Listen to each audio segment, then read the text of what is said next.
2026 हे वर्ष येतंय आणि प्रत्येकजण नजर ठेवून आहे की 31st येईल, मग 2026मध्ये मी हे करेल, ते करेल. मागच्या वर्षीसारखं जर ह्या वर्षी जर तुम्ही प्लॅन करत असाल आणि जर तुम्ही त्याच सवयी ठेवून जर हे एक्सपेक्ट करत असाल की मला आता तरी IT जॉब मिळावा, तर कदाचित हे शक्यच नाही आहे. कारण की जर आपण आपल्या सवयी त्याच ठेवल्या आणि जर त्या बदलल्याच नाही, तर आपल्या 2025मध्ये सुद्धा IT जॉब मिळालाच असता ना. पण जर तो नाही मिळत आहे, तर काहीतरी बदलायची वेळ आता आपल्यावर आलेली आहे.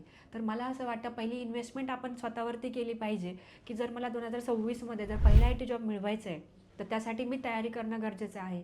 मग त्या तयारीमध्ये तुम्ही काय केलं पाहिजे, की मला इंग्लिश कसं बोलता येईल, मला कोडिंग स्किल कसे इम्प्रूव्ह करता येईल, ज्या चुका मी 2025मध्ये केलेल्या आहेत त्या टाळून मला कसं चांगलं काम करता येईल यावरती फोकस केला पाहिजे.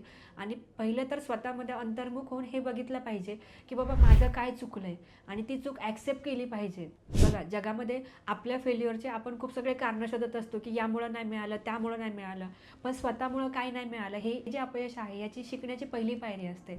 त्यामुळं पहिलं तर अंतर्मुख होऊन हे बघा, की आपलं काय चुकलं आहे आणि त्या चुका मला पुन्हा 2026मध्ये रिपीट नाही करायच्या. तुम्ही सक्सेसफुल झाल्याशिवाय राहणार नाही. त्यामुळे जर तुम्हाला 2026मध्ये IT जॉब मिळवायचं असेल, तर थोडंसं डेडिकेशन आणि फोकस हा असलाच पाहिजे आणि त्या चुका आपण टाळल्या पाहिजेत, ज्या आपण लास्ट इयरमध्ये केल्यात.